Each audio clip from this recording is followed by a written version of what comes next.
welcome into a brand new edition of the Gimme the Hot Sauce podcast. It is 3 straight weeks that all 3 of us are here in studio. Stacey's getting a phone call. That's a fine. He'll be paying a fine at the end of the show. Who you got calling you now? Mark, don't worry about that. The table's full. Government secrets? I'm just happy to be here, Mark. Just happy to be here. That's good. And Whispers, you got some travel coming up. You're going to be gone most of April for us, right? Yeah, I don't know. I might have to connect from overseas. Where? Denmark, Sweden, and then Mexico for a while. Yeah, we might be connecting from Mexico. Oh, yeah, you might be with me. I might be with them. 1, 2, 3, Puerto Vallarta. From the bottom of a tequila bottle. Oh, I'll be right there. We're going to have one of those worms. And, how dry I am. Nobody knows how dry I am. Doesn't D know about those tequila worms? Yes, he's got a couple of them. He's got a couple of tequila worms. Yeah. So Whispers, a very exciting time for the family. Your son's getting married, huh? That's right. Yes. And it's going to be a shotgun wedding, so I got that going for me. In what fashion? Well, he didn't follow in family tradition completely because he actually technically got married last year, so I'm a little disappointed with him. Yes. Yeah, she'll be sporting a little baby bump. Have a little baby. Okay. Yeah. So as an uncle, it's a Kelly family tradition. As a Kelly and King family tradition, I'm going as the black uncle they never talk about. I'm going down there to celebrate the wedding, and unless the Bulls are in the playoffs. Yeah, okay. Playoffs. You'll be okay. Playoffs. You'll be okay, Stacey. You'll be Mark, at that wedding. Mark, that's uncalled for. Playoffs. Mark. So I'm booking my flight to go to Puerto Vallarta to go see my little nephew get married. But I may be in the playoffs. I don't know. I'm getting a refundable ticket. You know, I'm hoping we're in the playoffs. And it's important to point out the distinction. Stacey's talking about playoffs, not play in, because the Bulls are qualified. They clinched that actually last night. They're in the play-in, but they're only a half game ahead of the Hawks. And if you got to go down to the ATL that first game, that'd be awfully tough because the Hawks are playing really well right now. Yeah, they've been on a little roll. You know, DeJounte Murray has been playing like an all-star without Trae Young. They're missing some key guys. Okongwu was out last night. He's a big part of what they're doing. Gives them some depth at the power forward center position. They think he'll be back. He's been out for 6 weeks, but they think he'll be back when it's time for the playoffs, the play-in game. So Trae's about ready to come back too. So we may see a totally different team. You see the numbers last night. I mean, the Bulls didn't win a quarter. If this was well, they won the fourth quarter, but this would have been the CBA. The quarter points would have been 3-1, and the Bulls won the fourth quarter. And the Bulls got off to a great start. They got off to, it was 11-0 to start the game, and it looked like they were, you know, on their way of playing like they did against Minnesota, another good win. And then all of a sudden, the wheels fell off. They couldn't get out to the three-point line. They couldn't get to shooters. Guys come, you know, Atlanta's like no-name guys, you know. Vuk Krejci. Vuk with the feet, Krejci. And he set a He's record killing last him, night. yeah. He got a you know, career high in three-pointers made. Yeah. You know, 6 for 6. We've seen that all season long. The three-point line has always been a problem. Listen, you know what? And I'll say this: I'm like, where do these guys come from? I know. Like, I mean, Europe. I'm telling you, listen. I don't know. Like, why are we not getting these guys? I know. Like, I'm seeing these guys. These guys, Krejci was on the bench early in the season. They weren't playing him. Okay, I think he was a second-round pick, if I'm not mistaken. I don't know if but he was on the bench in the beginning of the year. Injuries have forced these guys to play. But then you start looking at Sam Hausers and all these guys that can make three-point shots. Like, why are we not getting those guys? Didn't we have Marco? Marco who? Simonovic? Oh, and then the one kid. He's back in Europe. The one kid, I found out last night, I didn't even know. Matthews played for the Windy City Bulls. Which, Garrison Matthews? The Matthews, number 20, the kid who was shooting threes. He hit like 3 or 4 of them No, he didn't. Yes, he did. Yes, he did. Yes, he did. He played. Must have been before my time. Before you were there. Yeah. You weren't working there. But Yeah. he played for the Windy City Bulls. Guy told me that last night. He said, so did Spencer Dinwiddie. A guy said, you had that. You guys had him. Did y'all not know he could shoot? And I said, well, we had Strus too. That's you know, I mean, we had Dinwiddie. We let those guys go, and you know. But when he told me that Matthews, and I remembered, I said, because I had told Adam, I said, man, I've seen that kid before. Like, I remember that name. I remember the way he shot. I remembered. I'm like, no, it couldn't have been. We had Mac McClung for a couple of games too.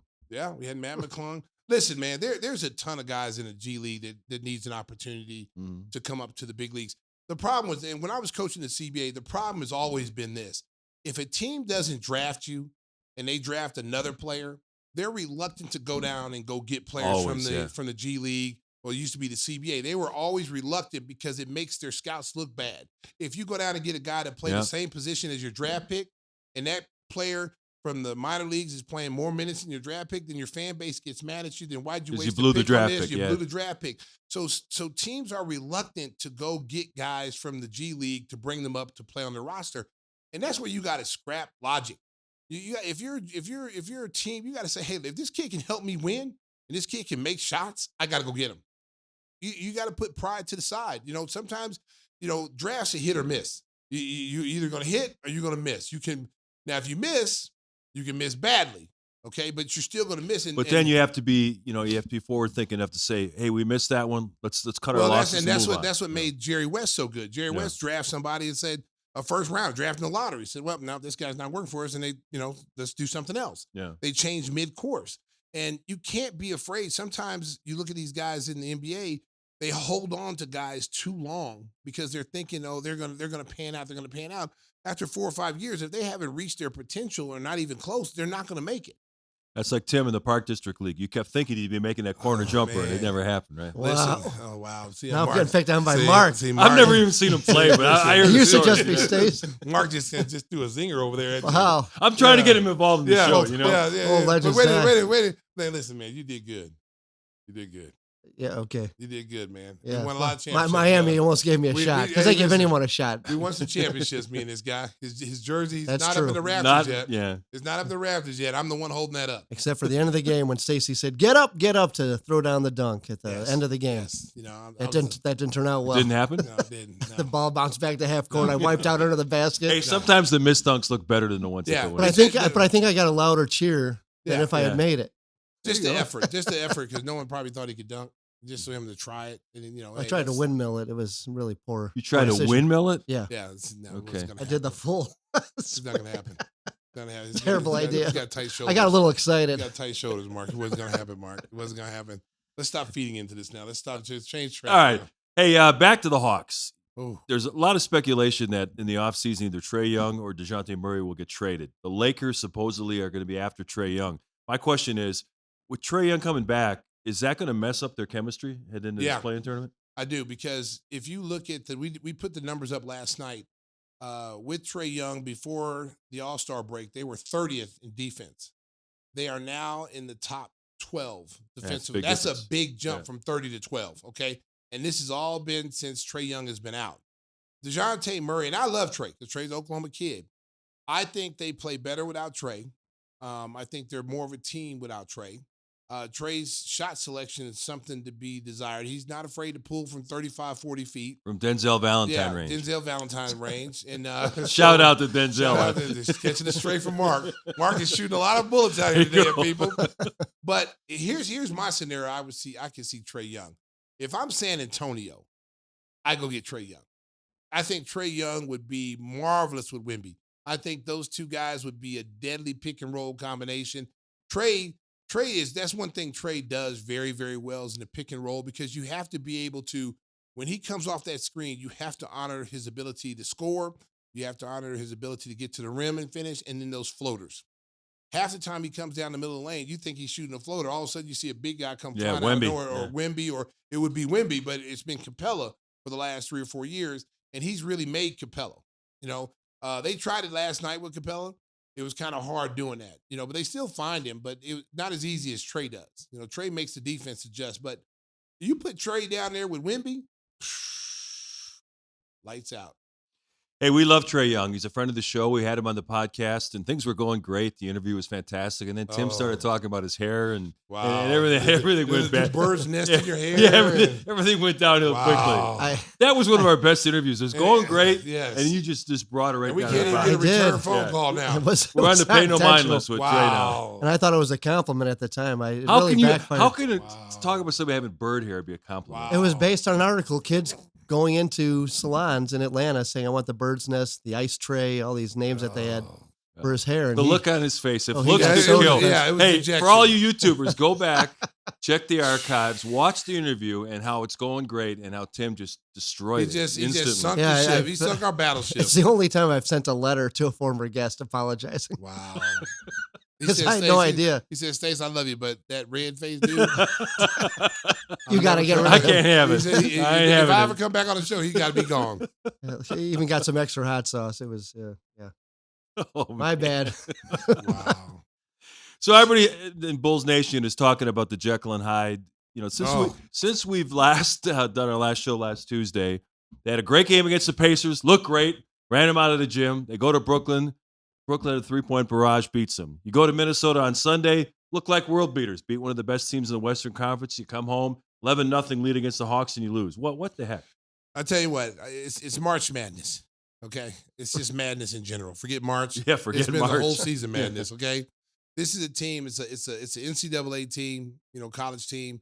They should be ranked higher. When you watch them play, you go, man, this team, they beat all these top teams. They should be a higher seed. Yeah. And then they end up being a 14th, 13th seed, and then you see why. Okay, this is exactly how this team is. I don't want to say it's a lack of preparation, because I do believe they're prepared to play, but I also believe that the fact that when they get down 15 points, they're not ready to play mentally. They're not into the game, because they're looking at a Detroit. They're looking at Washington. They're saying, hey, look, this is who we're playing, and, they don't have their stars. So, but if you look at the records that they got up here, last year 2 years ago, we were better against 500 and above. Yeah. And then we struggled against below 500. This year, we're 19-9 against below 500, which is surprising, because it does seem like we lose a lot to bad teams. So that number is really surprising. We're in more clutch games than anybody. So that tells you that this team has the ability to play at a level that they should be better than their record. If you're in all these clutch games, like they're in the top 3 in clutch games, it's almost like every game is a clutch game. You hear Adam say, we're in another clutch game. 36 clutch games. And they've done really well in clutch games. Yes. And so this is what's telling me that it's something internally, mentally, that this team is not resonating with. It's like, hey, okay, let's just forget whose name's on the jersey. Let's forget what team we're playing. Let's just go out there and hoop.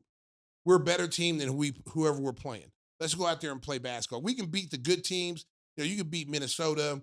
You can beat who else did we beat this Indiana. Indiana. I mean, we beat them twice this year. Yeah. And some other teams we've beaten.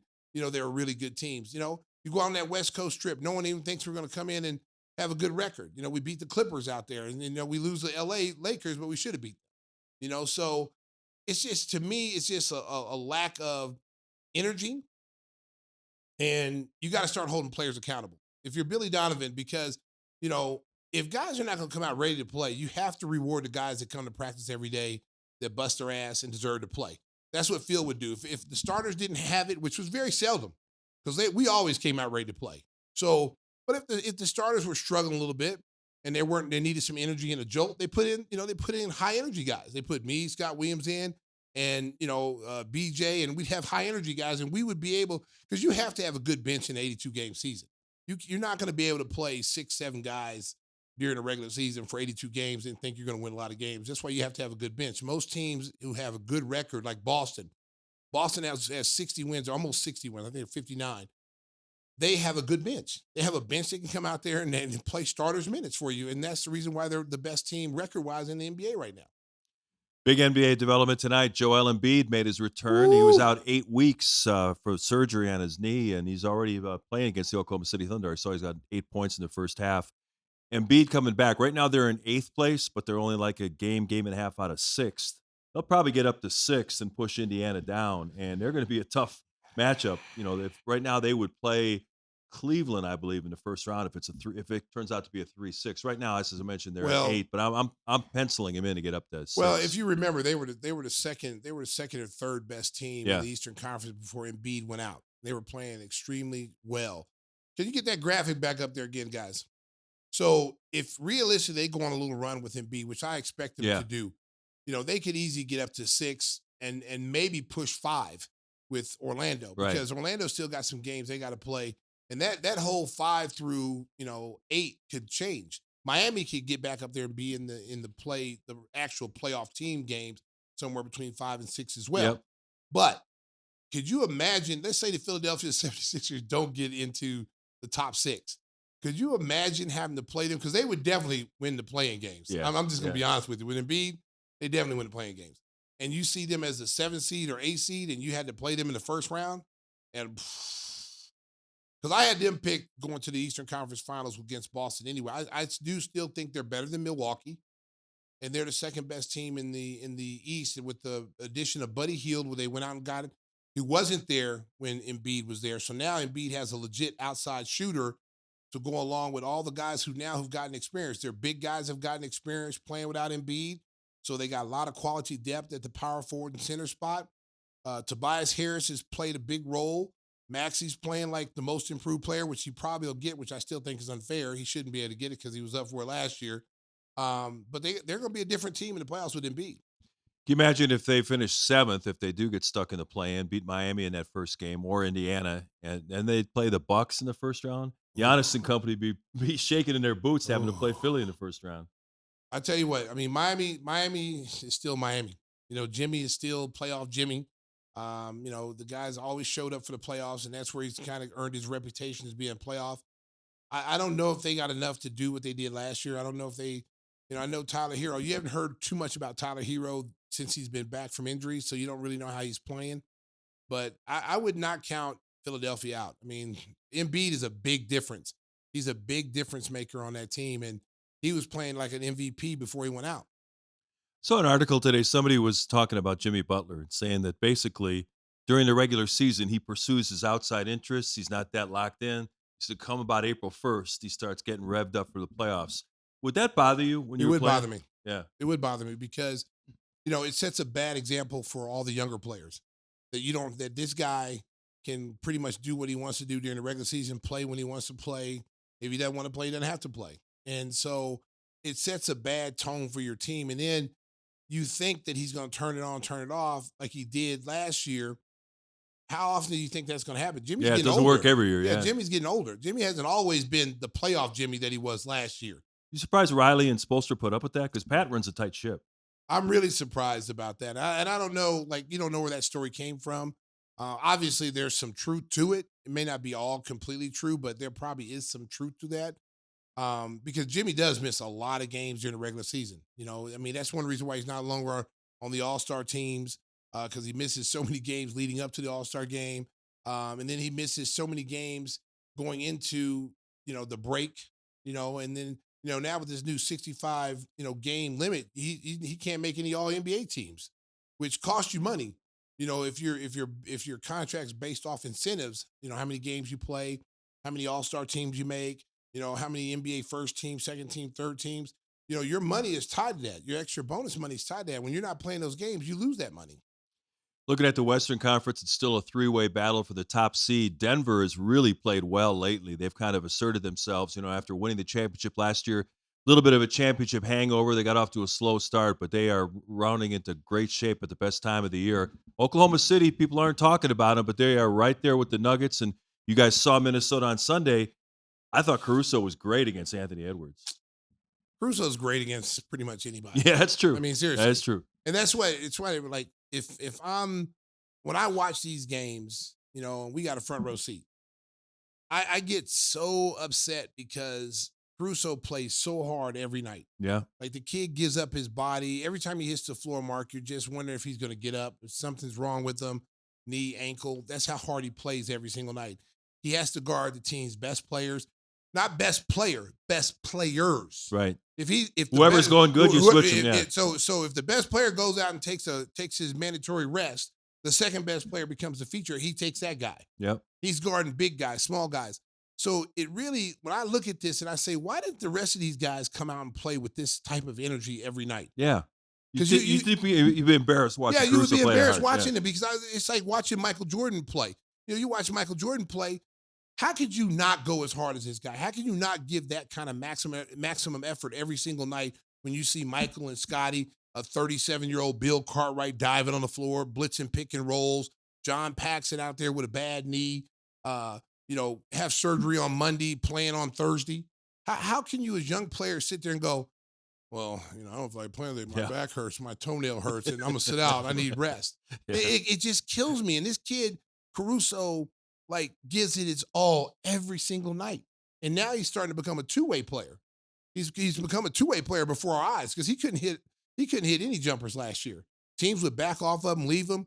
And now he is a viable two-way player, which makes him even that much more valuable to other teams outside of Chicago. Yeah, he had a career-high 7 threes in that victory over Minnesota. 7 out of 8. He had his first 6. He was unbelievable.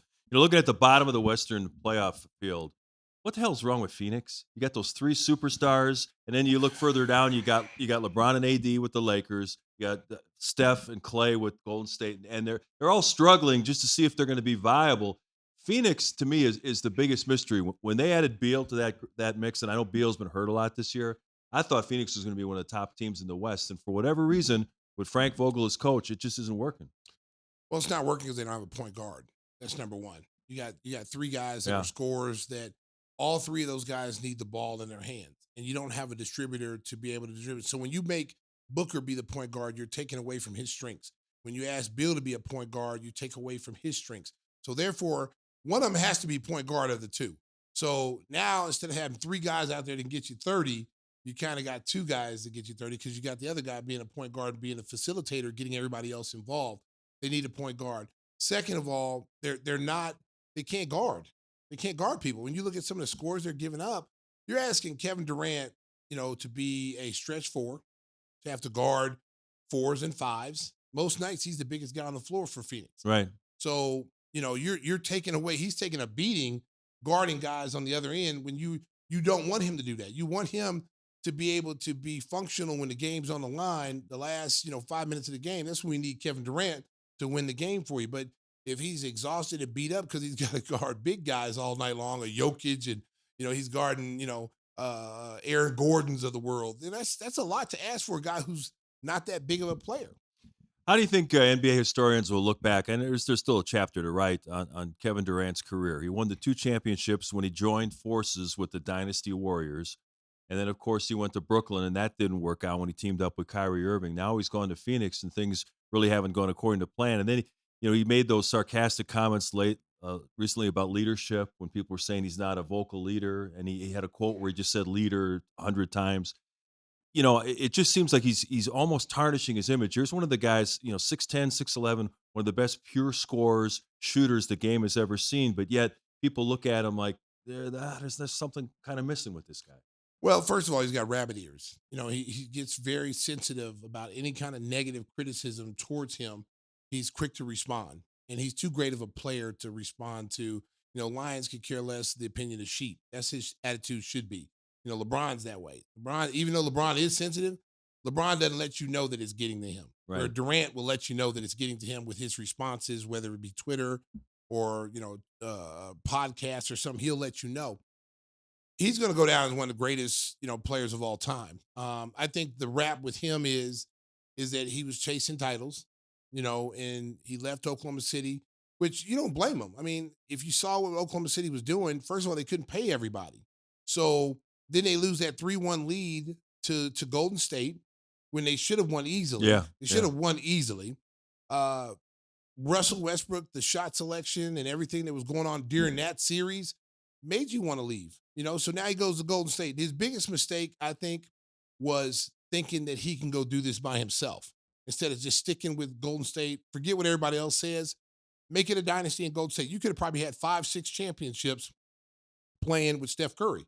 Steph Curry was willing to relinquish his team to you. It's your team. You're the go-to guy. Klay Thompson, you're the go-to guy. We know we can't win. We won without you, but we're even better with you. So you're the guy. But he listened to people. Oh, he had to run and chase a title. He had to go to Golden State and win. Right. He can't win one by himself. LeBron won one by himself. And, Jordan and all these people. If he wants to be considered a great player, he's got to win a championship by himself. So what does he do?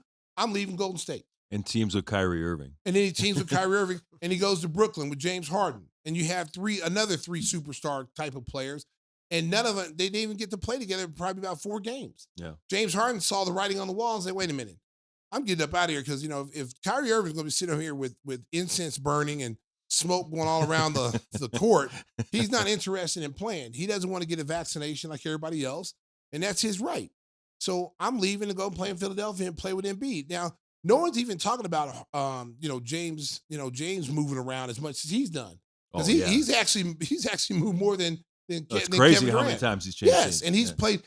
When his career is done, Mark, he will possibly play with more Hall of Famers than any of these guys that we're talking and never about win right a now. championship. And never win a championship. Yeah. So Kevin Durant had his ego not gotten away, and Golden State probably should have stepped in and said, listen, we got a choice here. Kevin Durant or Draymond Green? Who do we want to stay with? Yeah, because they had that celebrated sideline explosion. Yes, they had that spat that carried over, and it carried over the rest of the year. And if you're Bob Myers and you're Steve Kerr, you can go get another person to play Draymond Green's role. Okay, and I like Draymond Green, but I think you could have went and got someone else to play that role, and you keep Kevin Durant, because eventually you move Kevin Durant to a small the stretch four anyway. So that's where it was going, the way the game is being played. Guys who are natural small forwards now are playing in a stretch four. So that would have been a natural transgression for him. But you keep Draymond Green. And so once you did that, and Kevin Durant's not going to go and say, it's either him or me. That's not his personality. Right. He's expecting you to make that decision based on what you've dealt with Draymond Green and what we see he's doing now. Because now they're looking at it like, oh, yeah, man. I'll bet you Draymond's gone this summer. Do you see that what happened last week when he got thrown out? Steph Curry was just visibly shaking on the sideline. Mm-hmm. He actually had tears in his eyes. He was so upset. And his post-game comments were like, hey, he's got to be out there. And there's nothing else I can say. They've all said that. They've all said he did something the other day to Patty Mills. Like, literally, Patty Mills was coming to set a back screen against him. He literally took his arm and clotheslined Patty Mills and drew a technical foul. But it's like, listen, man, you don't have to do all that. Like, it's become now like I'm doing this on purpose. Like, I'm out here trying to hurt people. And he does it in the first or second quarter. He's killing his team. I mean, that's not a deep squad. He gets thrown out. And it's one of those things, Mark, like I don't feel like playing today. Yeah.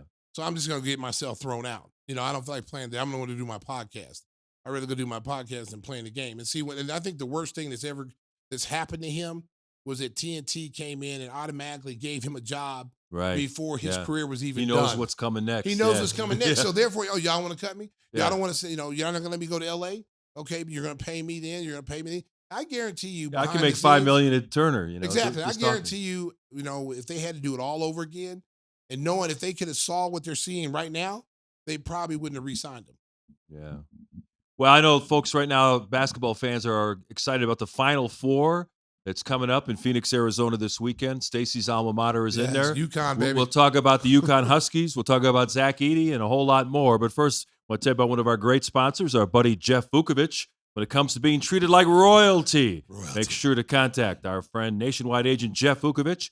He'll take care of all your auto, home, and business needs. You can reach him at jeffvuk.com. The phone number, 847-825-4783. And the best jingle in the business. Nationwide is on your side. The Golden Pipe's in great shape on a Tuesday night for our latest edition of the Gimme the Hot Sauce podcast. College Hoops coming up next. Stacey referenced March Madness in our first segment. College basketball season will wind up this upcoming weekend. We got the Final Four matchups coming up in Phoenix, and everybody's looking forward to what could be a throwback kind of game with the battle of aircraft carrier centers. Zach Edey of Purdue against Donovan Clingan of UConn. I tell you what, Clingan kind of burst onto the scene. Everybody knew about Edey because he's been around on the scene for a couple of years now, but Clingan, he just destroyed Illinois. And they had the timeout where Brett Underwood says, I don't care how many shots he blocks, we're going to keep going at him. Well, that was not really good strategy, Coach. No, and a 30-0 run. Yeah, a 30-0 run. With like 9 minutes to go in the game. I mean, that was the longest run I've ever seen that's on crazy. any game ever. Never been any part of nothing like that. Yeah. Been a part of some 20-0 runs, but 30 was unbelievable. I'm going to just tell you what. UConn right now looks like the best team out there. They seem like they got everything. They got the guard play. They got forwards. They got the big fella.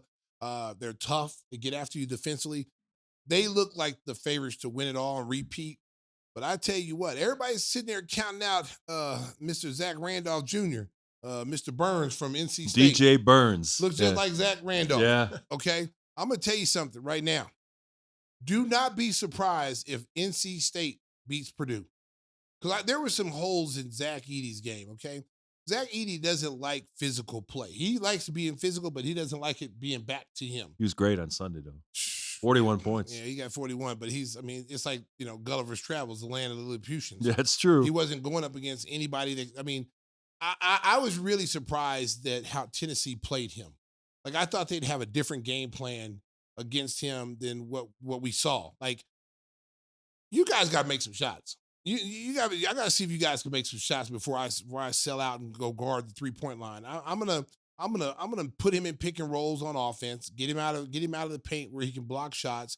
Get him on the move, and then front him, 3-quarter him, give him different looks defensively, circle the post. Make sure you got backside help on the lobs, and let's go. But they tried to play him one-on-one down there, and they were letting him, be robotic and take 3 dribbles to the basket at 7 foot. What is he, 7'4"? 7'4", yeah. Yeah, you can't let a 7'4" guy dribble the ball 3 times, 4 times in the paint. He's going to score. But it's like almost watching the old days of Kareem at his height. Every possession down court, Purdue just dumps it in the post every time. If you're going to play the same defense every single time down the floor and not make adjustments, of course we're going to do it. Until you stop it, we're going to keep running. That's how it should be played. That's how the game used to be played. Teams would have a certain situation until you stop it, and we're going to run a single double. We're going to bring a guy off a double screen. If he hits 3 threes in a row, we're going to keep running that play until you stop it and make an adjustment. And that's exactly what they did. But I'm going to tell you what, he's going to have his hands full against Mr. Burns. Because Mr. Burns has got some skills. He's got footwork. He's a big body, 265, 270? They list him at 275. He might be closer to 3 spins. I'm going to tell you something. He's like a Jokic type player. Like he can great pass. Touch. He's got great touch around the basket. He can hold the post. It's gonna be a problem for Edey. Whenever he says Mr. Burns, I'm thinking about The Simpsons. Mr. Burns. Mr. Burns. Y'all gonna be calling Mr. Burns, man. You're gonna be calling Mr. Burns. I'm calling for the upset. Wow, that's pretty good. I'm calling for the upset. Now, what can Alabama do against UConn? They'll try to run as fast as they can, get up as many shots as possible, but I think UConn can play that game. It's over. Yeah. It's a good run. Unless they just shoot lights out, try to, just bombard Connecticut and get open shots in transition when they're pushing the ball. No, they don't have the inside force to stay with that big kid, Klingon, Mr. Klingon from Star Trek. Mr. Klingon hey, I got much respect for Klingon, man. That dude he plays big.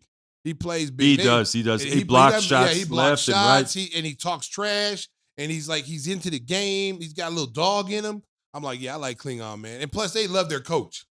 They love Hurley, man. They play hard for Hurley, man. You can tell he's got a good rapport with his players, man. And when you have that type of connection with your players, Mark, it's over. Yeah, I was looking closer into Klingon, and he was on the team last year. Yeah. He didn't play much. No. They won the national championship last year with Sanogo. Thomas Sanogo, and Klingon was just coming off the bench.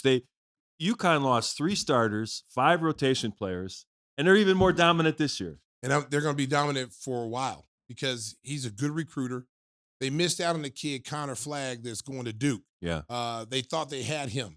And if they'd have got him, and I guarantee he's probably looking right now. It's like, hey, man, is it too late to flip? Is it commitment? Never too late in college hoops now. Yeah, but if they got him, man, but he's a good recruiter. He's got the whole East Coast basically locked up, and so and UConn has always been able to recruit. They've always been able to good players, especially from the New York area. So I'm not surprised that this is going to be something that's going to be ongoing. It's I mentioned the fact that it is kind of a throwback basketball to the 80s or maybe even the 70s where you got 2 7-foot centers that are a focal point for each team. We don't see that anymore in basketball. No. And, the way the game is played now is similar to the pro game. It's 3-point shooting. It's switching on defense. You got to be able to guard guys on the floor. They do play defense better, I think, in college than they do the pros. Like they do get after guys. There's certain guys that get after guys. Like I thought Terrence Shannon really helped his draft stock if he wants to come out this year, showing that he's a great 2-way player. Not only can he score, but he can guard people. I mean, he really got after UConn's guards. It just wasn't enough of them. It wasn't enough players for Illinois to make a difference. First half, it was close. They missed 8 layups in the first half. Yeah. And then, some free throws missed, and you could tell that they got down on themselves. What was the guard to get back in UConn's guards in? The little, what was his name? He kept backing the guards. Marcus Domask. Yeah, they call it booty ball. Yeah. He's down there just, the first half it looked great. Second half, UConn made an adjustment on him, but got the ball out of his hands. He wasn't able to do that anymore, so. Yeah, with the transfer portal, it's interesting. Illinois has got 3 of their best players were transfers, and it's not like it used to be where you try to go after the top high school players and let them grow and develop together. No. Now it's 1 year at a time. No, And there's no carryover. The problem now, the high school game, unless you're like an elite high school player, 5-star, or you're a McDonald's All-American, you're not being recruited. Because why recruit those guys? It's going to take them 2-3 years to You got probably ready-made develop. guys. Yeah. And you already got guys that are ready to play. They've already played Division I basketball, coming in averaging 18 points, maybe from a Farley Dickinson, average 18 or 20 points, in a Division I team. So you're going to take that kid over a high school kid. It's ready to go. It's no different than what the 80s did, Mark, with junior college. Billy Tubbs was and Tarkanian were huge in the junior college routes. They brought in junior college guys and so this is no different. The portal is just like JUCO now. You're getting the older, experienced players, and they're coming in, making a difference, and pushing your team into a national championship level. And don't forget NIL money. Yeah, that's what Al McGuire used to do back in the day at Marquette. He'd go to New York. He'd get guys that played junior college and bring them in, ready-made, tough guys out of the New York area. Exactly. You don't have to wait for your freshmen to get, it takes, unless you got a dynamic freshman, it normally takes like a year and a half, 2 years for them really to really explode and to be the player you think you projected they could be when you were recruiting them. But now teams don't have time to wait because, a good team could lose 3 people in the portal. There's been guys leaving, like, Caleb Love left North Carolina, who was 1 game away from getting to the, Final Four. Had they had him on their roster this year, they get to the Final Four. Arizona gets him. They lose in the Elite 8. They could have went to the Final Four with Caleb, but again, a great player from one program leaves for no reason, and he leaves. He was going to go to Michigan, and Michigan blocked him from coming in his mission because of his requirements for him to graduate. His class that he was taking for graduation, they didn't honor them at Michigan, so he chose to go to Arizona. But that was a key player off North Carolina's team. Right. So their second best player ends up leaving, and that's what you're going to see now too. When this is all said and done, you start reading these portals. You're going to see guys leaving, like maybe a top sophomore who is probably the 6th or 7th man. They're projecting to be a starter on a team next year. He's like, I'm out of here. I'm going somewhere else. Yeah, in case you missed the news, Illinois' big man Dane Danger, who didn't play much during the season but came on late in the Big Ten season and in the tournament, he entered the transfer portal. So guys are going left and right looking for a better. The danger zone is traveling. Oh, he left. Yeah, NBA scouts are saying this could be the worst draft ever. And the Bulls, unless they shock the world and win a couple of the games in the play-in, are going to be picking like 10th or 11th. How high do you think Zach Edey's going to go in that draft? Listen, all I'm going to say, I had this discussion the other day about him. If he's 7'4", you can't teach that. What's his specialty at the next level?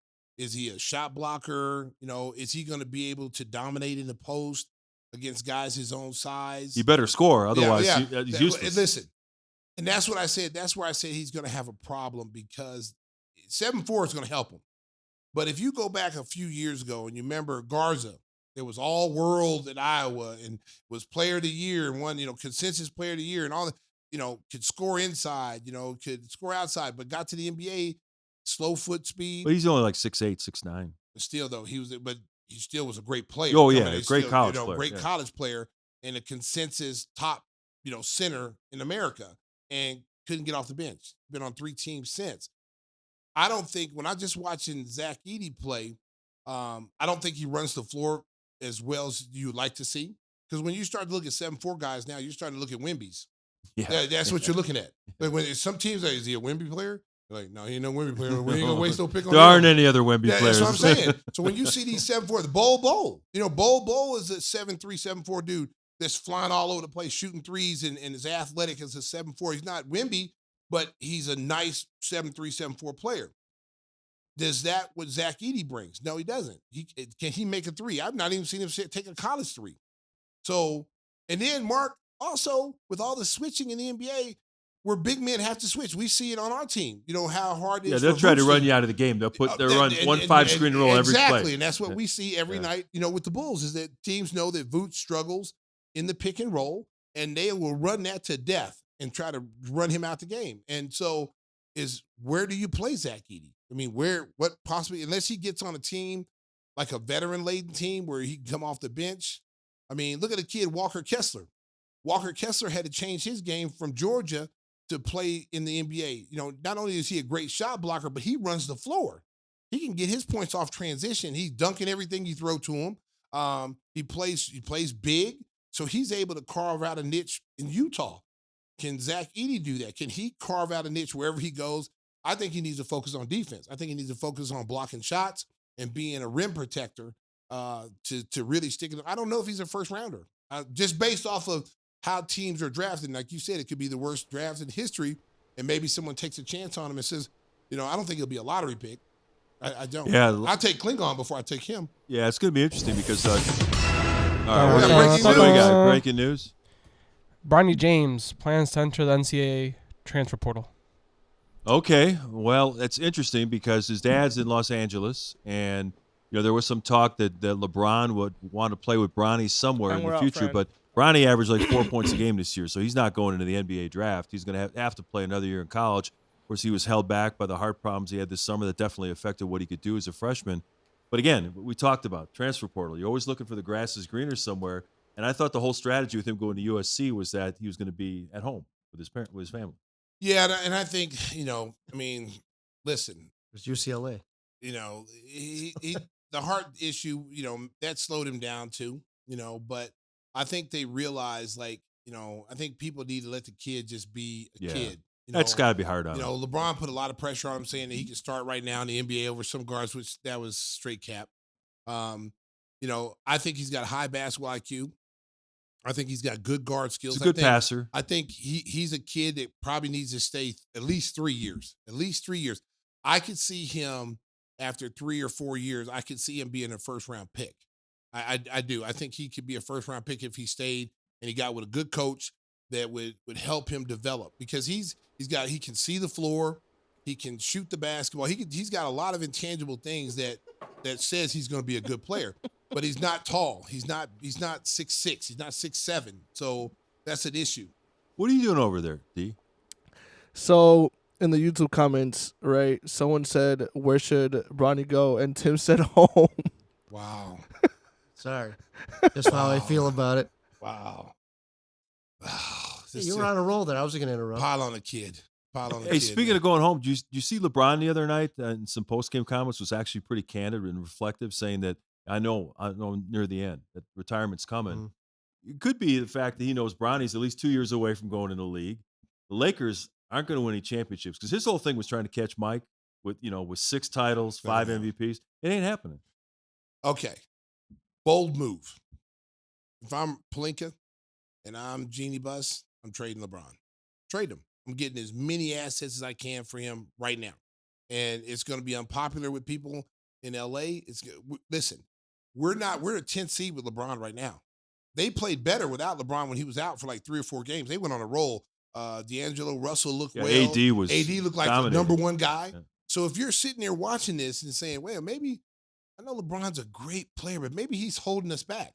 Maybe because he has to have the ball in his hands 97% of the time, which means Russell doesn't get to be a point guard. Reeves doesn't get to do what he does. And, you got Anthony Davis who defers to LeBron. Always. He defers to him. Like, okay, you're the man. I'm just going to sit over here. But when he's gone, he steps up to that mantle as a number one guy, and he plays like a number one guy. So if you're the Lakers and you see this, you're saying, wait, this is a guy who's saying he wants to play with his son anyway. And we're not drafting his son. Unless his son's a free agent, undrafted, then that's a different story. You might want to move your biggest asset and try to get as many first-round picks, many talent as you can from him. And I don't think people who know basketball would be upset about it, because what if LeBron, Bronny gets, drafted by someone, he tells the Lakers he's signing 1-year deals. Well, I'm not going to re-sign with you guys. I'm going to Oklahoma City, and I'm playing for the league minimum. And they got nothing for him. That puts your franchise back. Yeah. So you got to get something for him. So it'd be a bold move, and they'd be like, fire Stacey King, fire Stacey King. But in 5 years, they'd be like, that was the smartest move that any general manager's ever made. Yep. Yeah, it's going to be an interesting storyline to see what happens with the Lakers after they lose in the first round of the Western Conference playoffs. Hey, let's spend a couple of minutes on the women's tournament, because there's some real star power there. Caitlin Clark, some people are turned off by her because she plays like a guy. Yes. She talks shit. She's awesome. She kind of gives side eye to her teammates and Yeah. they don't pass her the ball when she wants it. So some people are like, hey, you're not playing the way you're supposed to play, but she can shoot it like Steph Curry, from unlimited distance, and she's a winner. And that's really unique for a woman to shoot with that type of range, like Off the dribble. Off the dribble. Yeah. Like she doesn't have to wind up. Like she's shooting like a guy. Like she's coming down, looking around. Also, she just raised it up for like 35 feet and draining them. And so last night's game was I was so mad because we had to play. And I was really, this is the first year that I've been really following women's basketball because of her. Yeah. And I think, women's basketball has really grown because of her, because of South Carolina, because of Paige. JuJu Watkins at JuJu USC. Watkins. Oh man, Angel Reese. this has been a great. That was the Angel Reese. rematch last Yeah, night. that's great. This has been a great thing for women's basketball, which, in my opinion, it puts pressure on the WNBA now because these kids who are coming up, they're not going to want to be settling, getting paid what they're paying these girls now. It's next to nothing. Next to nothing, because they can stay in school and be like, Caitlin Clark could stay at Iowa one more year, set all kind of records that nobody would ever break, okay, and probably make $5 million a year playing in college basketball. Well, how about Ice Cube saying he'd offer $5 million playing the Big Three? And think about this: if you play in the Big Three, you're one of those players playing the Big Three. Like, well, I only make $400,000. What? Yeah, can you imagine some of these guys that are in their late 30s? Oh, they out and they're there hacking overweight? her. Yeah, No, they're out there hacking her. I do not want to see that. No, they're punching her, elbowing her, talking trash to her. Get up.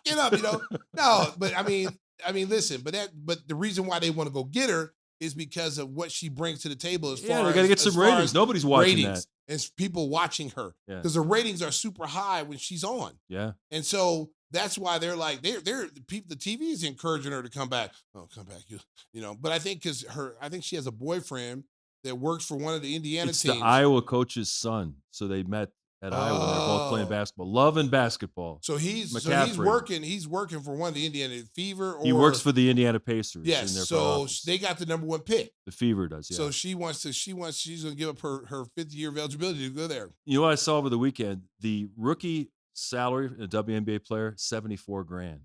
She's probably making well over $1 million at Iowa. She's making about 4 or 5. Yeah, almost yeah. 4 or 5 mil. Yeah, because Yeah, every she's time there you turn now. on a Yes. commercial, she's doing She's on a something different. commercial. She's on State Farm commercial. She's Xfinity, on- I saw it. Yeah, she's Gatorade, Nike's done Nike. stuff with her. She's making about 4 or 5. If the Yeah. gymnast from Xfinity. LSU making $4 million, Caitlin Clark, no one's watching gymnastics. But if she's making $4 million just doing flips, imagine what Caitlin Clark is making, bringing all the TV revenue in and everything, making women's basketball a priority. There's probably more people watching the girls than the guys right now. Yeah, she probably told Ice Cube, "You can keep your $5 million. Yeah, I'll be yeah, fine." Yeah. I'm not gonna risk getting hurt by a bunch of goons for $5 million. Imagine going up against Yeah, Steven Jackson and all those guys. Yeah, I make $5 million just sitting on my butt. I don't need to do that. No, that's all right, Ice Cube. Thank you, man. No more of this. Yeah, but it was a good game yesterday, though. I mean, Yeah, she was really good. She didn't. I saw the replay of the game. I taped it. She's a good passer too. She's a good passer. Her team is much better than it was last year. I think they've learned how to play with her. I think that, some of these other girls can step up. They can make shots. They play defense. They get after you. That was a huge win for their program yesterday going up against LSU. Everybody had LSU favored, Angel Reese. And, they're the team that no one wanted to see win. They're that team that, like, everybody hates, loves to hate because of their coach, Mulkey. She's crazy. Nobody likes her. And then Angel Reese kind of doesn't help her favor by some of the things that she does. But she's a kid. She's a kid. So that can be excused. But what Mulkey does, it's us against the world. It's racist. And it's chauvinistic. And all this stuff she says about her program. The article that was written about her. Yeah. She The attack made article. She made so much out of that. All she had to do was just be quiet. You brought more attention to your team in the tournament because of your comments about that. She should have said is, we'll address that article when the season's over. My season is more important than dealing with that right now. And then she dressed like a leprechaun. She had green on. Yeah, she has an interesting taste in fashion, that's for sure. It was great. So Caitlin Clark beats Angel Reese in LSU. Now she's got Paige Bueckers and Hey. Connecticut. And South Carolina's on the other side of the bracket. Yeah. They haven't lost a game all year. Let me tell you something. Don't sleep on Paige Bueckers. Paige Bueckers Buckets.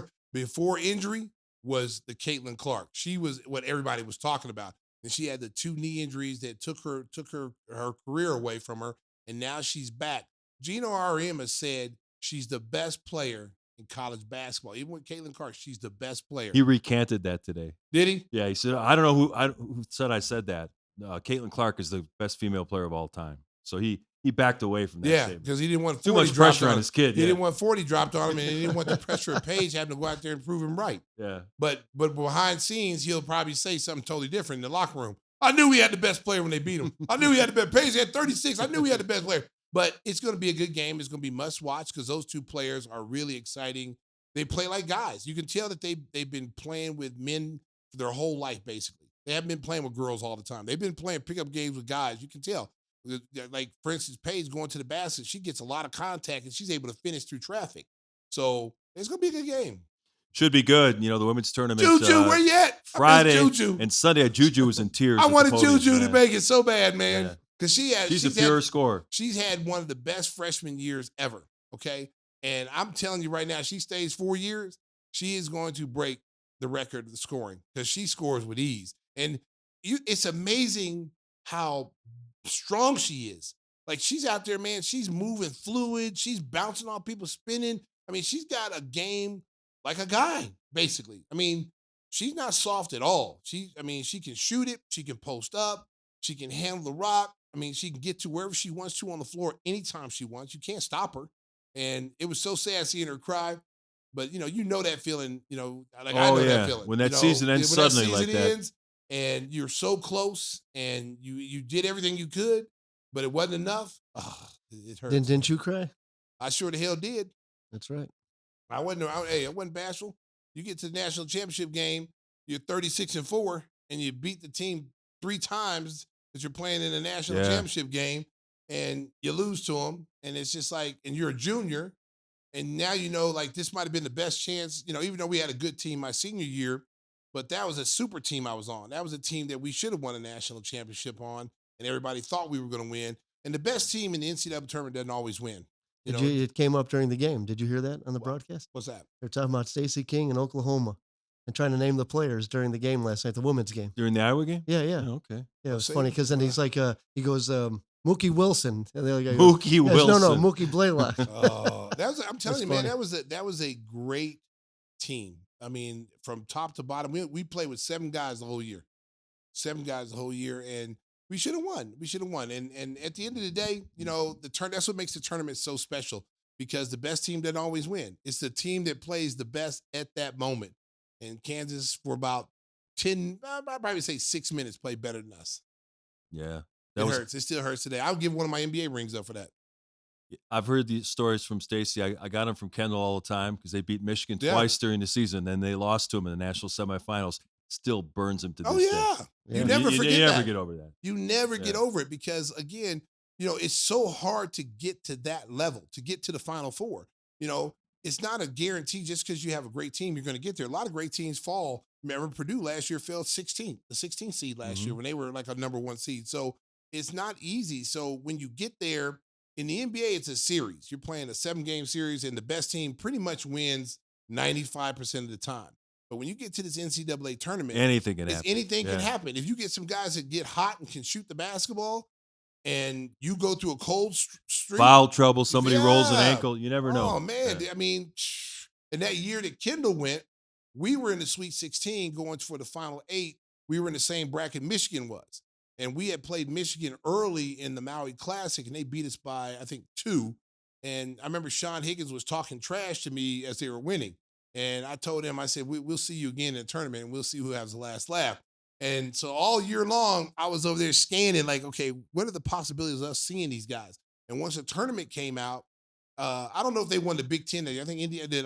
Kendall won the Big Ten. Won, yeah, they won it. So they ended up being like a number 2 seed somewhere because we were number 1 seed in the Southeast. So they might have been number 2 seed. And they ended up beating North Carolina to get to the Elite 8. And we had to play Virginia, which we beat the year before by 56. And then Mookie Blaylock, the first 2 minutes of the game, gets a scratch cornea, like a detached just never know. cornea, and couldn't play anymore. And that killed us. Because that's a 23 a game night score plus one of the best defensive guards in the country. And he runs your offense. And he runs your offense. Coach And on the he floor. knocks down threes. There's so many things he did that helps you win. So we had to play a freshman at the point guard spot, and he couldn't do it. I mean, he played hard, but you can't rely on a freshman in that situation. Yeah. And then they ended up beating us, and then they went on to play Michigan for the trip to the Final Four, and Michigan just blitzed them, beat them by 30. And I was like, you got to be kidding. That was my chance. We were playing in Lexington. I'll never forget it. And I was like, yeah, I'm going to get Michigan. I'm going to get Sean Higgins. I'm going to go for 40 on them. I was actually licking my chops. And then we got beat. Yeah. I got mine, though. It wasn't all my fault. Painful trip down some NCAA memories. Hey, Whispers, I saw something funny on X this week. They were talking about Christopher Walken turning 81. And they ran this clip, and they said, a lot of people don't realize Christopher Walken is an accomplished dancer.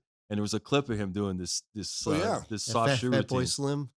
I'm not sure what it was, but I'm like, was he in a hotel? I'm watching him dance. He had the top hat and tails and the whole bit, It was, but the funny thing was, with all the things, we joke about Christopher Walken and all that. This guy has had an unbelievable life. It's crazy. Yeah, I mean, just truly unbelievable. I mean, even being on the boat when Natalie Wood went down. Yeah, he was there. Yeah, he was there. It's him, Robert Wagner, and her. There's just the three of them. Yeah, there's just three of them. No one knows who did it. Well, we know who did it. True confessions now? Hey, you turned 81, Chris. Come on now. I was there. The news will come out at some point. But getting back to what you were saying, Mark, I was always a song and dance man. I used to do some vaudeville as a child. And up in the Ozarks, sometimes up in the, what's that range up in New York? I used to head up there with my parents. They dropped me off for the weekend. Poconos? Yes, thank you. I couldn't remember. I spent so much time there. Too much brain damage. I took a lot of beatings when I was up there. Dance. That's all I remember hearing all the time. You know what you're still good at, though, Chris? Tell the folks how they can get some hot sauce. Why don't you help us out here? Well, this is another favorite weekend coming up to fire up the grill, watch a little basketball. Final Four weekend, yeah. And I promise, if you order today, tonight, tomorrow morning, we'll get it out. You'll have it in time for the festivities. That slacker Whispers will get it out? I'll beat him too. You'll dance all over his grave. I will. He's nothing. I can just take him down even at 81. So order some barbecue sauce, some green sauce, some red sauce, or that flaming hot shit. I don't know what they call it, but it's good. It's Chicago Fire, 1871. Yeah, same age you are, buddy. Don't tell me my business. Just get online and give me the hotsauce.com and order today. And you can still use those codes, Walken Q or Walken Fire, and get a free bottle. Well, happy birthday. We're glad you're still alive and kicking and still dancing around. I don't care anymore about that stuff. I was watching King of New York. One of my favorite movies of all time with Christopher Walken in there. Yeah. He's Frank White. Oh, he played the greatest role, dude. Yeah, Lawrence Fishburne in there. I mean, they had a nice cast Suicide in there. King's most underrated performance Suicide ever. King was awesome. No one's ever seen that. Really? No Have one's you ever seen it, Mark? seen No. You got to watch Suicide King. Oh my God, his best performance in it. Basically Cut sitting his in a finger off wheelchair. with his pinky to cut his finger off. Whose finger is that? It better not be mine. Yeah, and they had Dennis Leary in there. He was in that movie. Yeah. They had a nice little cast in there. They had a nice looking. But Yeah, the King, great I lines, saw the King in New York the other day. And I was like, oh, it's one of my favorite. I stopped it and watched it, and I was like, man, Christopher Walken is a hell of an actor. Yeah. Because he had just got released out of prison, and so he reclaimed his throne in New York, but it was very short lived. So he goes through his first guy he wanted to go see. He wanted to go see Artie. He's the Irish boss, and so he went to go see him. So Artie said he tells Artie Artie's playing a card. Everybody's scared of Artie. Artie's this big Irish guy. So he comes in, he says, hey, Artie. He says, you got fat. Why everybody else starved? And then so Artie goes, what do you want? And he's like, I want to play the game. So he starts to play card game with him, and all the people are scared because they know Frank White's not to mess around with. They're all, hey Frank, how you doing? Hey Frank. So Artie's smoking on a cigar and he's looking at Frank. He's like, so he's convinced to telling him, I want in. If you sell a nickel bag, I want in. If you sell a cocaine over here, I want in. I want in on everything. And then so Artie goes, well, how you think you're gonna enjoy this? Enjoy spending all this money? You're gonna be dead. So then he grabbed a gun like a 45 right in the middle of the card game. It's like pop, pop, pop, and shoots Artie in front of everybody. And then he commenced to go. He went like demon. And then he went back to being calm and cool. He goes, if any of you guys want to work with me, come over to the plaza and you can work for me. So he's gonna take all Artie's guys, and then they'll make this big conglomerate thing. Dude, it's an awesome freaking movie. Hey, America, if you haven't seen it, make sure you check it out. So an early edition of What Are We Watching for courtesy of Stacey King and Christopher Walken. So happy birthday, Chris. Happy birthday. Hey, we come back, we'll talk a little bit of baseball and a little bit more of what we're watching on Give Me the Hot Sauce. The Major League Baseball season is underway, ready or not, and the geniuses in the baseball offices in New York have decided to have both of Chicago's teams playing at home in the first week of April, and that's turning out really well. The White Sox are trying to avoid the first 0-5 start since 1968. We are taping the show on a Tuesday evening. Right now, the White Sox are leading the Atlanta Braves 2-1 in the sixth inning. And they just recently yesterday they signed Mike Clevenger to come back because their pitching is in total disarray. It's going to be a long season for the Southsiders, Stacey. It's early. It's early. Outside. Okay. It's cold outside. No one likes to play baseball in the cold.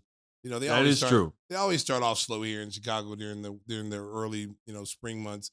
It's just super cold here. Like, I was outside today. I'm like, man, could you imagine having to play a baseball game in this crap? I thought they were going to postpone everything this week. I was actually at Wrigley Field yesterday covering the home opener, and it was cold in hell. Yeah. I mean, the players are miserable, fans are miserable, but you buy the tickets, you show up. They had 40,000 at Wrigley yesterday. They should put any team that plays in a cold city, they should make them go out on the road first. Yeah, I mean, it's impossible to take care of everybody, but to have both Chicago teams at home, that makes no sense at all. No, and again, it's cold as hell, and you're hitting the baseball, it's like hitting a brick. People get hurt, they pull hamstrings, they get those, you get muscular injuries, in the cold weather because you gotta try to stay as loose as possible. And baseball is a game where you're sitting out there, you might not get any action for like 30, 40 minutes, maybe sort of long innings, and you're sitting out there, the hamstrings get tight, all of a sudden someone hits in the gap, and you got to go run and try to get it and pull up lane. Come on, man. Or try to run and try to get a double when you should have stayed at a single in the cold weather. Try to stretch out two. All of a sudden, and you're falling down. Man, please. Yeah, we've had a couple of key injuries already for the Chicago teams. Eloy Jimenez strained his groin trying to run. I mean, that's commonplace for him. Yeah, that's just another day. That could happen in July. I mean, it has nothing to do with the weather. That's just his first injury. And how about the Cubs? Justin Steele, their ace pitcher, pulls a hammy trying to pick up a bunt. Yeah, he looked like he hadn't stretched out before the game. It's like that when you. And that wasn't cold either. It was 70 degrees in Texas. Oh, he did that in Texas? Yeah, it was down in Arlington. That was the first series. Yeah, well, no excuse for that. I mean, weather's warm, but when you're talking like 40s and 35, I mean that's miserable to play a baseball game. That's why like I said, they should take into consideration sending those teams in the cold weather cities, send them out, out west and let them play their games out west. Yeah, it's tough because obviously the baseball season is 6 months long. You play 162 games.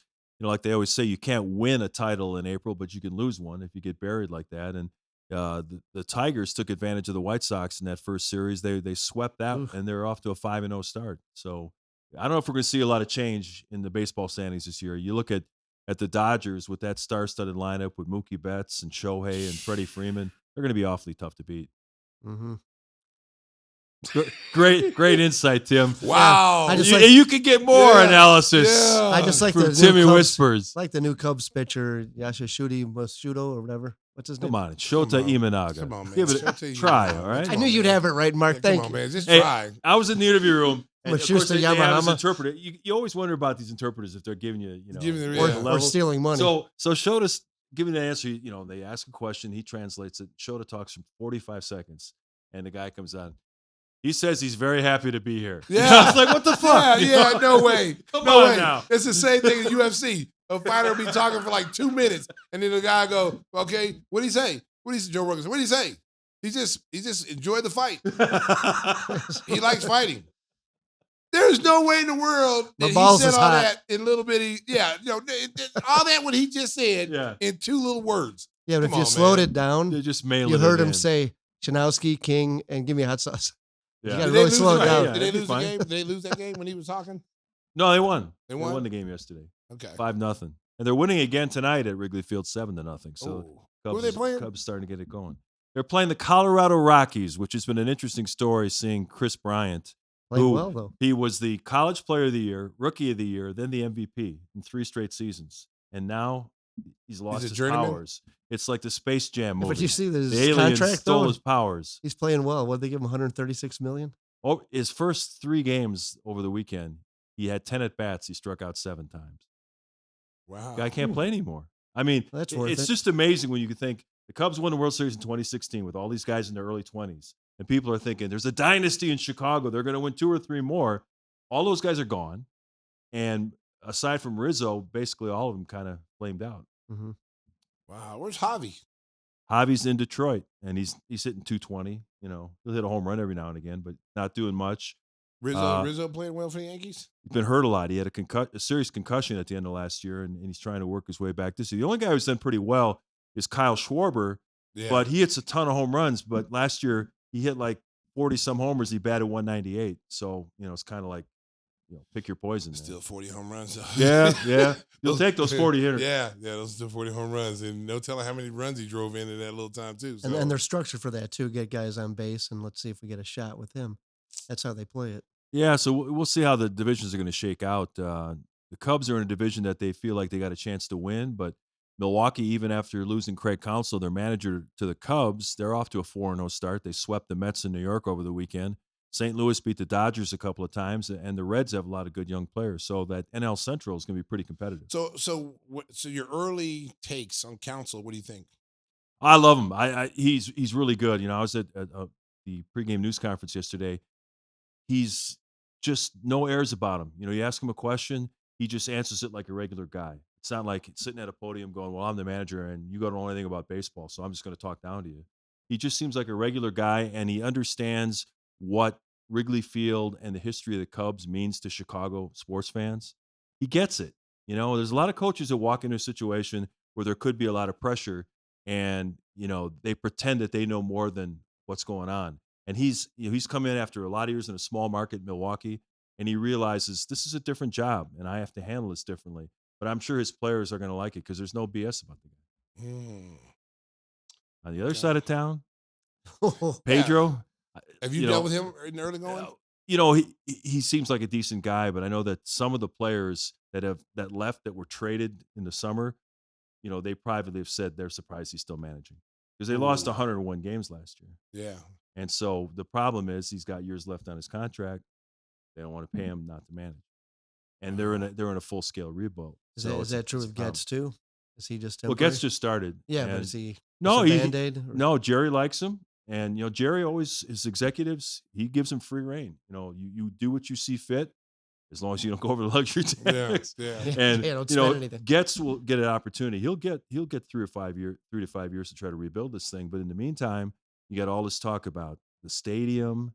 You know, flirting with Nashville, Tennessee. You know, possibility of moving down the road. I mean, it's one of those situations where it's a 2 baseball team town, but unless the White Sox are winning big, it's a Cubs town. I mean, it's been that way for a long time. So do you think that moving to a new venue would help the Sox? Short term, sure. But after people have seen it, seen the views, and you know they want to have the skyline in the background and all that, yeah, it'd be great to go take your family to a game and experience all that. But if the team is losing 90, 100 games, you're not going to want to pay, you know, higher ticket prices just to go sit in that park. How's their minor league system? Like, are they rebuilding that? Are they retooling that? It's been bad because they traded a lot of their top prospects to try to get better in the short term, and some of the guys that they acquired in trades previously haven't panned out. You know, you look at Yohan Moncada and Michael Kopech, who they got in the Chris Sale trade. Those guys were supposed to turn into all-stars, and neither one has come close. Wow. It's been tough. You know, we talk about in basketball, you make a trade, especially when you're trading for younger players, you're banking on potential. And, you know, sometimes it works out in a straight line. Guys get better every year. Sometimes, you know, they plateau, or in the worst case, they even go down. The skills go down. So baseball is, I think, one of the hardest sports to project. Yeah. Because, you know, in football and basketball, you can see the athleticism. You can kind of figure out how a guy is going to be able to fare in the competition. Baseball, it's always that mano a mano pitcher and hitter, and sometimes a guy can handle it, sometimes it can't, and that's where you find out who's going to be a good major leaguer or not. Man, so we're in trouble. I think the Cubs it's gonna be a long year. I think the Cubs are going to be pretty good as long as Justin Steele's. He's going to miss the whole month of April with that hamstring strain, but once he comes back, he's an all-star pitcher. They should be pretty good pitching wise, and they've got enough offense where they should be pretty good in a bad division. But the White Sox, that is a 3 to 5 year rebuild, and we'll see if ownership and the city has enough patience with them to ride it out. So that's our baseball talk for a while, and we'll get a little football in. Caleb Williams seems to be winning over everybody. Everybody loves him now in Chicago. Yeah, you know what? The kid's talented, and there's no denying that. And they've done, the Bears have done right by him so far by going out getting him the weapons that he's going to need to be successful.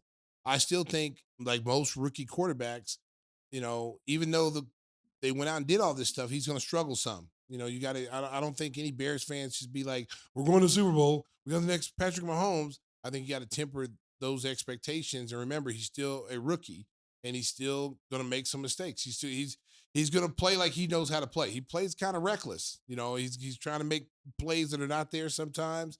He's trying to get the ball downfield. He's got the weapons to get the ball downfield now, but you still got to temper your expectations for him because he's still a rookie. It's interesting. We're seeing more of him on Instagram and other social media outlets where this guy's going to have a big personality. He's going to have a big profile, not only in Chicago, but nationally. And the Bears have never, going back to the days of Jim McMahon, have never had a quarterback who not only could play on the field, but commanded the spotlight. And this kid wants it. Well, welcome to the new age.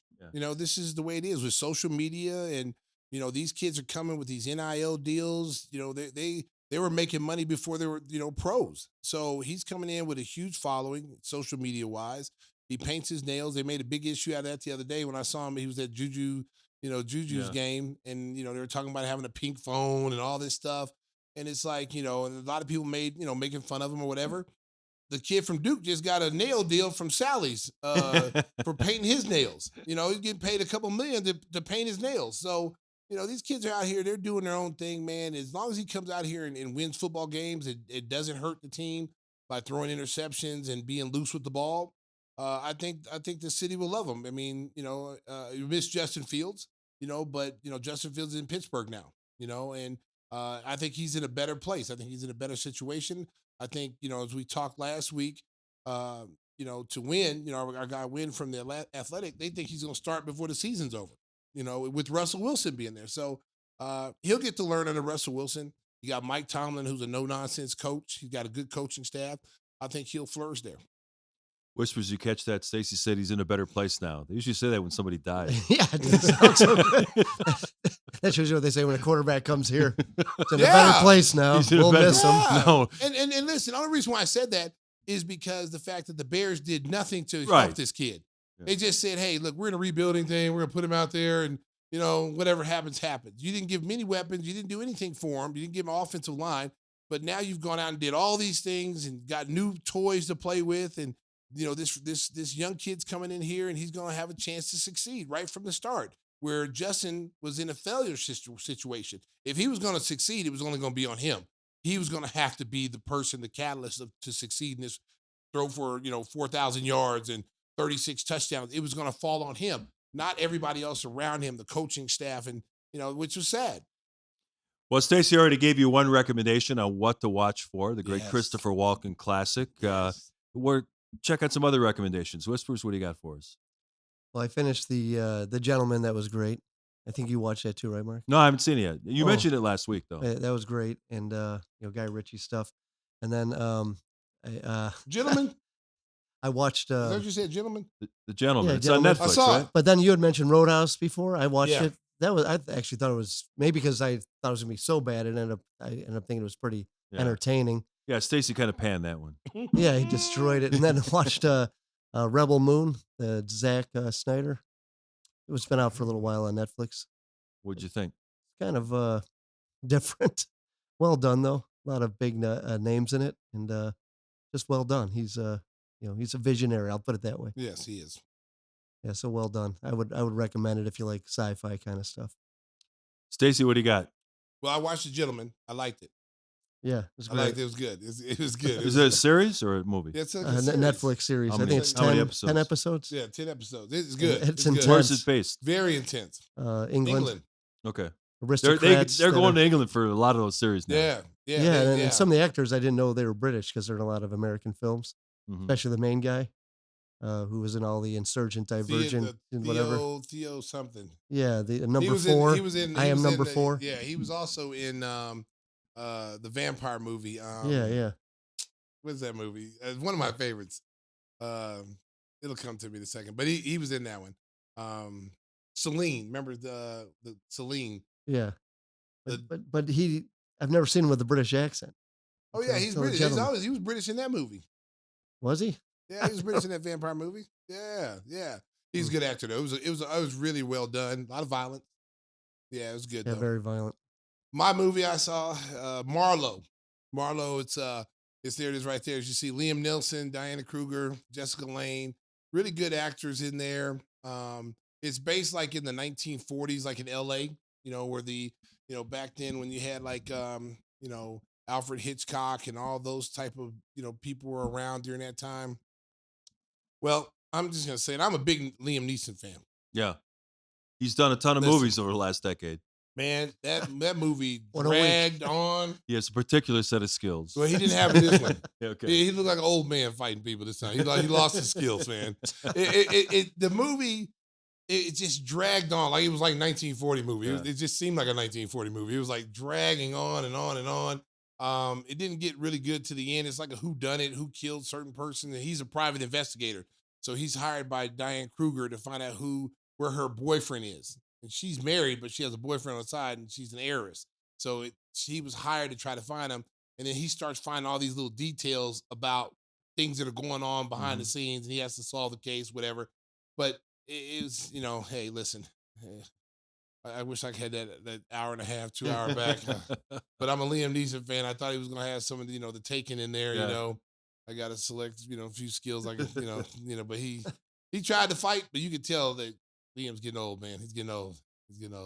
Well, I'm going to cede my recommendation to Stacey's driver, Caesar. He said, watch The Continental, which is a prequel Oh, yeah. to John Wick. The John Wick movies. He said it's fantastic. Caesar told me about that. Yeah. Caesar told me about that. I don't really take anything Caesar says. I don't believe anything he says. Oh, come on now. I take everything as a cap. Of him like over driving, over gassing it up too much. Caesar, That's pretty juicy material, though, when you think about it. Yeah. Caesar, John but Caesar, Caesar kind of knows his stuff, man. I'll give him some credit, but I gotta check it out because that's like the third person that said that. Yeah. Go see the Continental. It's the beginning of the John Wick sequence where the hotel came into play, and that's where it all started. Was a hotel. Hey, are you gonna address Redbeard on YouTube here? I'm not giving that dude any credit. I You're already Justin Lover. sent something out to him already on the thing. So All right, listen, Tugger. All right, Tugger nuts. Yeah, you know what? You just tell him to go kick rocks.